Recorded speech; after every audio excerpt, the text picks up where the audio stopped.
Start. Okay. Good morning. I'm Carlton Tucker, Assistant Manager of this Best Buy store, Columbia Heights, Washington, D.C.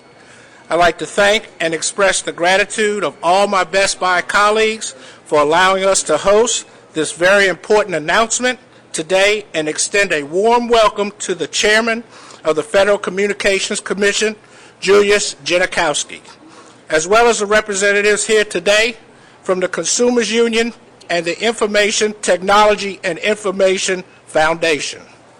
The guidance you hear today is very important. Our vendor partners have developed great products that need broadband to unleash their full potential. I can tell you that every day at this Best Buy store and at our stores around the country, we are visited by consumers that don't have sufficient broadband speed in their home to enable experiences that they are looking for their tablets, smart TVs, and computers that they purchase here. Most consumers don't even know what broadband speed they have in their homes, and many are confused about what choices are available to them for their broadband service. Broadband is such a wonderful way to connect to people and things that we love, but so often we aren't sure which solution is best for us, and we struggle reading the fine print of contracts. Many of us may not know that we can make decisions about how much speed we need based on how we actually use our computers or other gear and save money in the process. We encourage all consumers to pay close attention to the advice they hear today, and I invite anyone who has additional questions to visit their Best Buy local store for any additional advice. Thank you. We are here today to help you. I'd like to introduce and give a warm welcome to Parul Desai, Telecom Policy Council, Consumers Union. Thank you.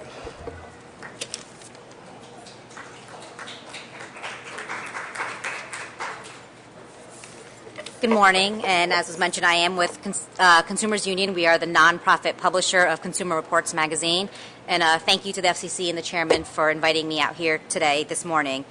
We are pleased that the FCC is releasing a new report about wireline broadband service for consumers, and that the FCC will also be making the underlying data available. This information is welcome. This is an area where consumers have been wandering in the wilderness for a long time, and we hope this information will help people cut through some of the confusion. Broadband is becoming so essential for Americans in their daily lives. Yet this report found that nearly 50% of consumers didn't know the broadband speed that they had purchased. Today's report suggests that in some cases, consumers may be getting the actual advertised speeds that they paid for. That's good, but this is just a first step. ISPs need to provide this information to consumers in a way that we can all understand, and the FCC needs to ensure that happens. If you want faster internet service and you're willing to pay for it, you want to know what you're actually getting and that you're getting the speeds that you pay for. We urge the FCC to also do a similar study on wireless broadband service. At Consumers Union, we place a premium on transparency. Consumers need basic tools to shop and compare for services, and today's report suggests that we're making some headway. We look forward to working with the chairman, the commissioners, and the FCC staff to making broadband available and accessible for all consumers. Thank you. And next, following me, will be Richard Bennett from ITIF.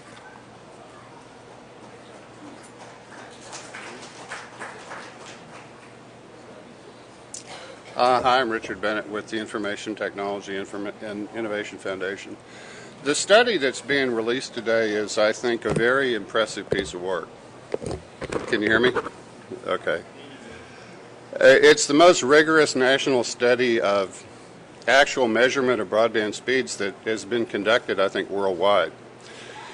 The data, I think, is very reliable. It's very timely. The actual data in this report was collected in March, and which is quite different from the typical Washington norm, which often gives us data that's a year old. And the whole data set is being made available for further analysis by anyone who wants to dig deeper into it and find even more significant patterns in the things that are published in the summary report. So I think this is, and even the source code that's in the measurement devices that collected it is available for examination if for non-commercial purposes. So there's been a great deal of dispute about the actual level of performance in broadband systems in the United States versus the advertised up to claims that the network providers have made. And I think this report pretty well dispels the myth that many of my colleagues in the public interest community have been peddling for a while, that there's a huge gap between advertised and actual speeds. And in fact,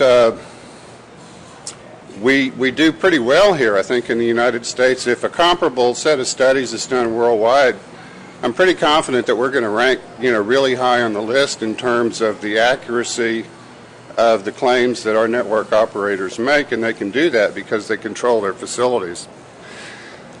So now that we have this clear idea about what the actual performance of our broadband networks is, I think this is an issue that can largely be set aside, and we can focus more of the policy energy on helping consumers with additional spectrum to make the mobile broadband networks perform better, reforming Universal Service Fund, and making broadband adoption as much of a goal as broadband deployment has been.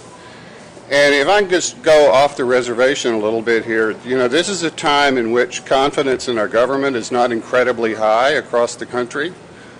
And I think this study is really significant in that connection because it corrects an earlier study that was issued a year ago that was based on a methodology that worked really well in the United Kingdom, but it turns out it had some technological shortcomings when it was applied to the U.S.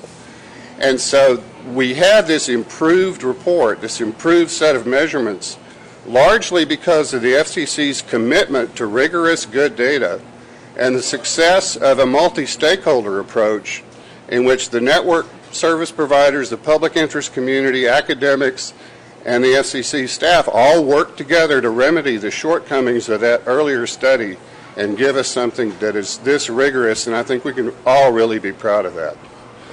So I'd like to turn it over now for the main portion of the event to Chairman of the FCC, Julius Genachowski. Thank you very much.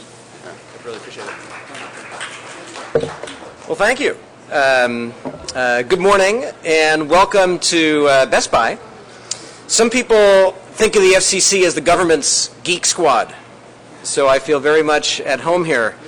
I really do feel very much at home here because I am, in addition to being the chairman of the FCC, also a of Best Buy and this store.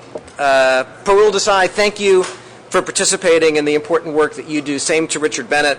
Carlton, thank you for hosting us today. We appreciate it, you and your team, setting aside time to help us get this message out. There are a couple of people here from the FCC I wanted to acknowledge. Joel Gurin, who is the chief of our Consumer Bureau, and Walter Johnston, who has really been the engineering and data brains behind this project, bringing just real smarts and focus to taming the data and organizing the data. We appreciate your service.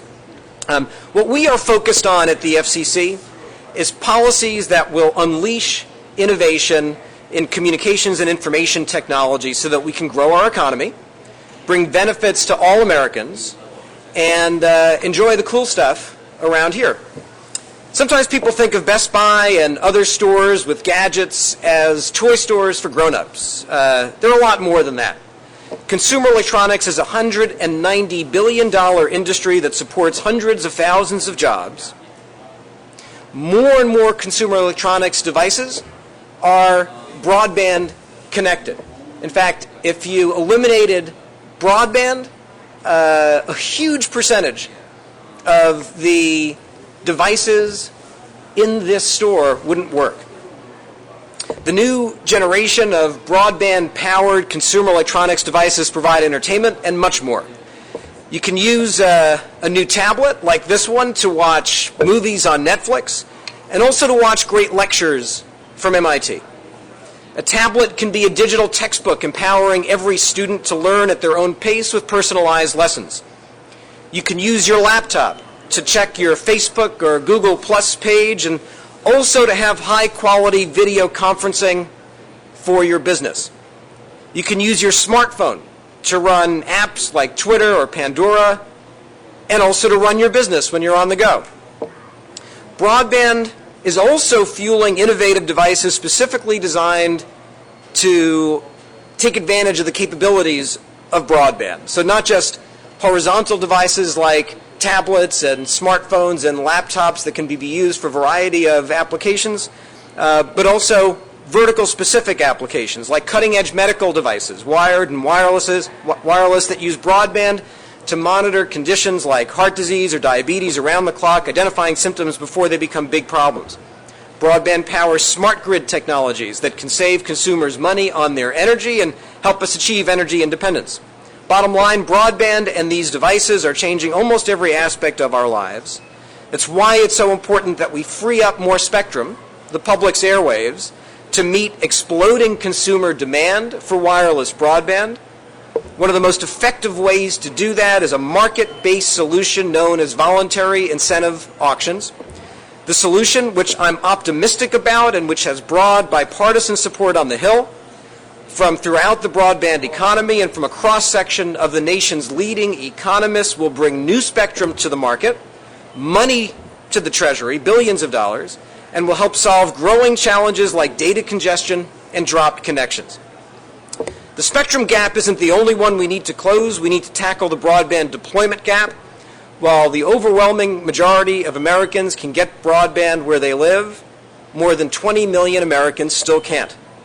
The Commission is now in the home stretch of a major overhaul of our universal service policies to do just that, to modernize and fix a broken multi-billion-dollar program so that it efficiently and meaningfully benefits consumers throughout the country.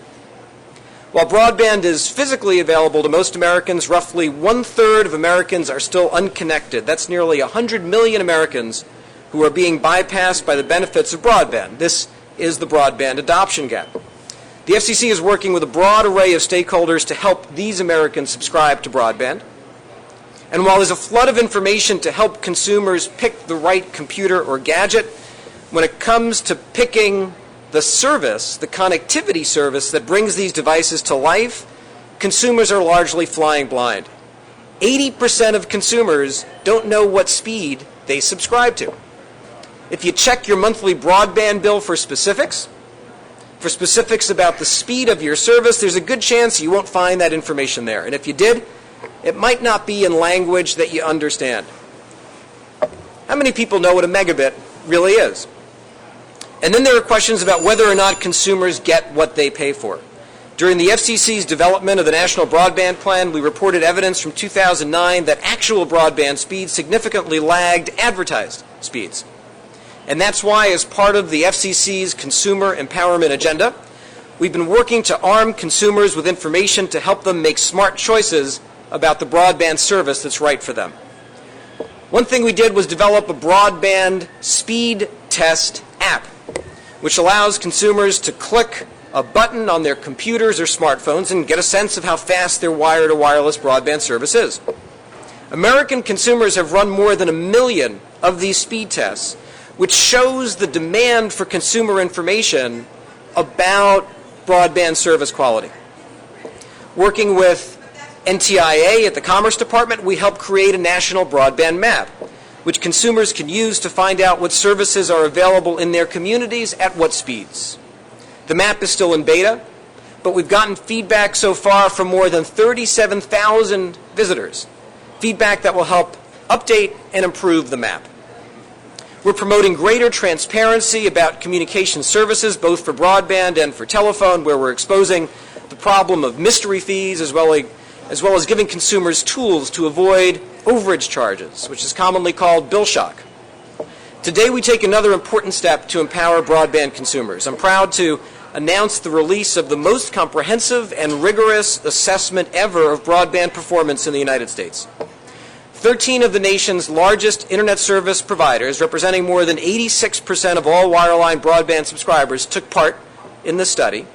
Researchers from MIT and Georgia Tech and leading consumer groups were also key contributors. What did the study find? Well, first, most major ISPs are providing service close to what they're advertising.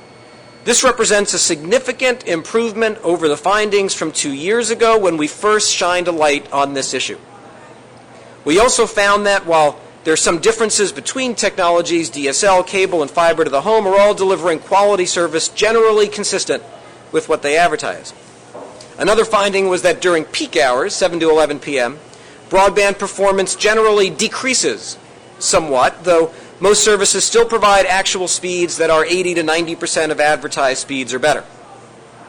The survey also revealed that while speed matters, it's not the only thing. Latency is the amount of time it takes for a particular packet of information to travel from one point on the internet to another. For example, from a search engine server to your computer. One might suspect that the higher the speed or bandwidth of your connections, the lower the latency. But the study found that for basic internet apps like web browsing, at a certain point, higher speeds don't mean lower latency and therefore don't mean improved performance. So why does this report matter? It matters because it's informed consumers that make the market work. The more consumers know about broadband speeds and the more they know about the speeds they receive, the more able they are to let providers know what they want. Information for consumers enhances competition among providers of broadband internet access services and increases the likelihood that consumers will be better served and receive greater value. I expect broadband providers will look closely at the data we're releasing today and ensure they're providing accurate, relevant, and easily understandable information to consumers about their services. Providers should be aware that this survey isn't intended as a one-time thing. I'm pleased by the results of the survey. It says positive things about the process and the industry, all in the service of consumers and innovation. It's a strong step. We're making the underlying data public and accessible so that third parties can dig into it and make use of it. And I expect providers will continue to improve disclosures for consumers, for example, including easy-to-understand information about the actual performance of different broadband offerings. To help empower consumers and ensure a healthy broadband market, in addition to this report, the FCC is today releasing a step-by-step online guide to choosing home broadband service. The guide walks consumers through the steps they should take when choosing the service that's best for them.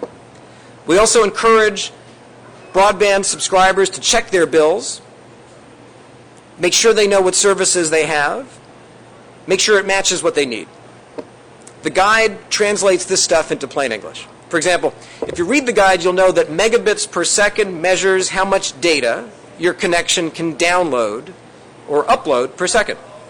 And that for email, web browsing, VoIP calls, or streaming standard definition movies, thanks to innovations in compression technology, you can generally do all of those things with a 4 megabit per second service. If you want to stream movies in HD while other people in your house are video chatting or streaming other video over the internet, you might need a service providing 10 megabits per second or more of actual download speeds.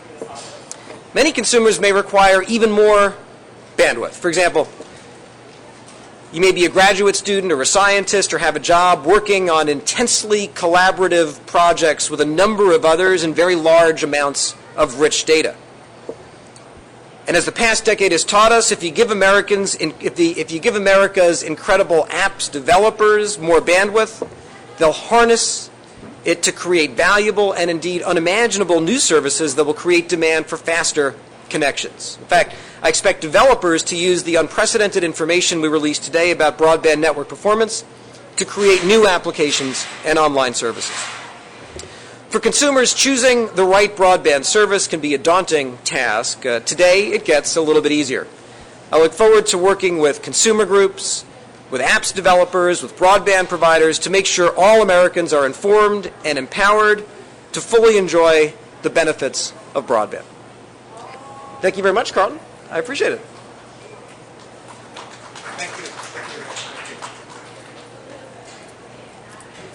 I'd like to thank Mr. Genachowski for attending our conference today, and I'd like to thank everyone else for coming to Best Buy Columbia Heights. This is our connected world. If you feel free, you can roam the store and see some of our employees we have working here, and they'd be glad to let you know how you can get connected in this connected world. Thank you.